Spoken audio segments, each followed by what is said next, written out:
Hello everyone, this is Govind Singh Negi and welcome to my channel Economics with Govind sir. So student, today we are going to discuss the another part of the aggregate supply.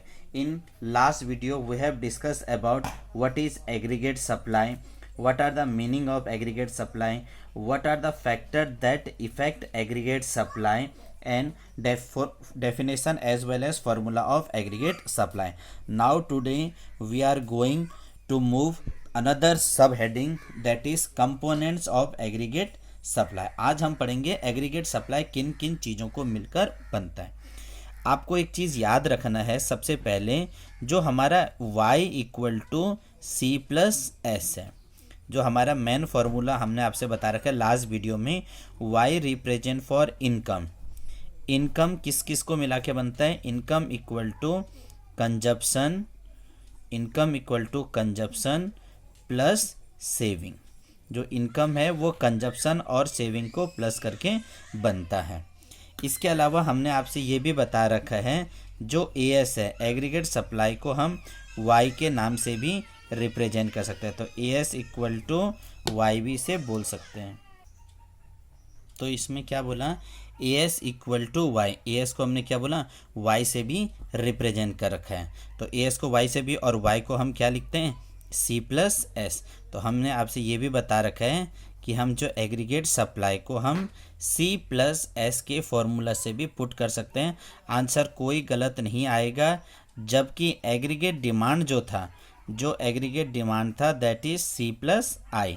Aggregate demand को C plus आई बोला हुआ है और aggregate supply को हमने क्या बोला हुआ है? सी प्लस एस या आई के उसमें रख दिया।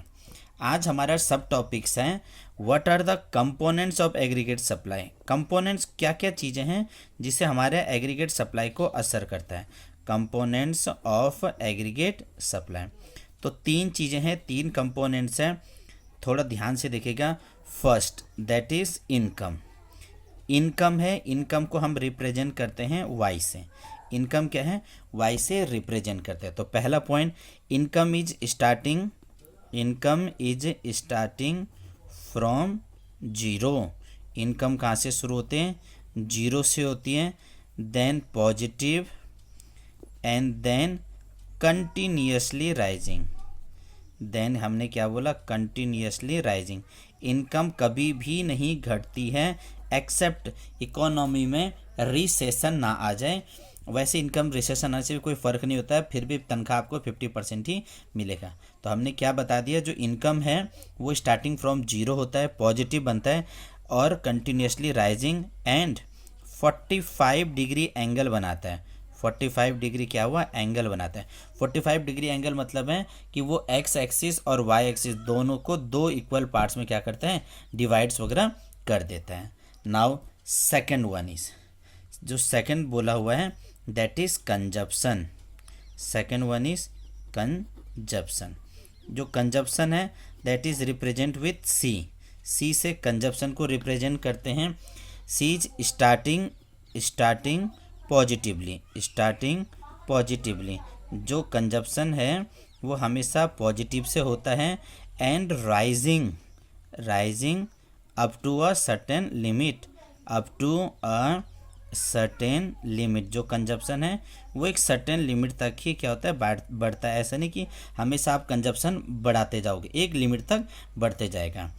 और थर्ड जो इसका और इसी का इम्पोर्टेंट पॉइंट है, there is a positive relationship between income and consumption. Income और कंजप्शन के बीच में कैसा रिलेशन है? पॉजिटिव रिलेशन है। And the third we are discuss that is saving. Third जो हमने टॉपिक रखा हुआ है कंपोनेंट्स है दैट इज अ सेविंग।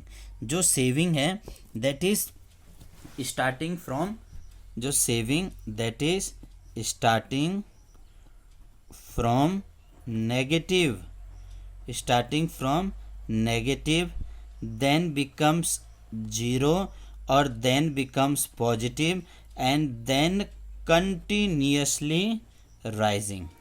क्या कहा हमने? Continuously rising. ये चीज़ आप समझ गए होंगे। जो हमारा सेविंग है वो नेगेटिव से शुरू होता है, फिर 0 बनता है, फिर पॉजिटिव होता है, देन कंटिन्यूअसली राइजिंग। तो 4 पॉइंट में आप अब बातें को समझ रहे होंगे। इनकम के बारे में हमने आपसे बता दिया 4 पॉइंट, कंजप्शन के बारे में हमने आपसे 2 पॉइंट बता रखा है, और सेविंग के बारे में आपसे हमने 4 पॉइंट बता दिए। तो जैसे जैसे इनकम भी बढ़ते जाता है तो वैसे वैसे हमारी क्या हुआ, कंजप्शन भी बढ़ते जाती है और सेविंग भी बढ़ते जाते हैं। लेकिन एक सर्टेन लिमिट था, एक ऐसा लिमिट आ जाएगा फिर कंजप्शन कांस्टेंट हो जाता है और सेविंग उसके बाद राइज होना शुरू हो जाता है, क्योंकि हमारे पास पैसे जैसे जैसे आते रहेंगे तो पैसा आएगा तो हम क्या करेंगे, सेविंग करना भी शुरू कर देंगे। खर्च तो एक लिमिट तक ही हो पाएगा, ऐसा थोड़ी कि आपकी तनख्वाह बढ़ गई तो आप खर्चा पे खर्चा कर रहे हैं। एक सर्टेन टाइम तक, एक सर्टेन लिमिट तक ही आप खर्चा कर सकते हैं, उसके बाद पैसा बचना शुरू हो जाता है। तो अभी आपको एग्रीगेट सप्लाई के एक डायग्राम बता दे रहे हैं।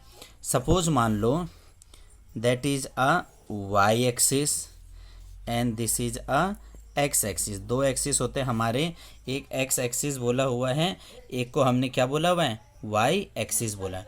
जो एक्स एक्सिस है that is represent for income line, इसे किससे रिप्रेजेंट कर रखा है, इनकम की लाइन से कर रखा है। और जो वाई एक्सिस है that is represent with consumption plus saving, consumption और सेविंग। और आपसे बोल रखे हम एग्रीगेट सप्लाई को क्या बोलते हैं, इनकम बोलते हैं। और इनकम स्टार्टिंग फ्रॉम 0, ये 0 वाली पॉइंट से हो गया। तो यहाँ पर से क्या बन जाएगा, ये हमारी एग्रीगेट सप्लाई की लाइन, ये क्या बन जाएगी, हमारी एग्रीगेट सप्लाई की लाइन। और इसे हमने क्या बोला हुआ है, इनकम की लाइन भी बोला हुआ है। It make a 45 degree angle, ये 45 डिग्री एंगल बन रहा है।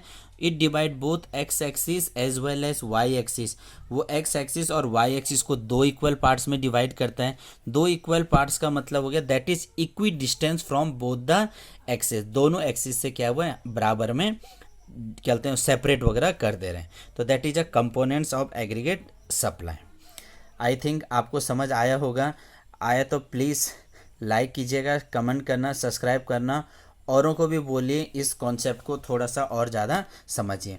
इन third video we have discuss about the diagram and schedule of a aggregate supply. Diagram और शेड्यूल के द्वारा हम एग्रीगेट सप्लाई को समझेंगे अपनी नेक्स्ट वीडियो पर।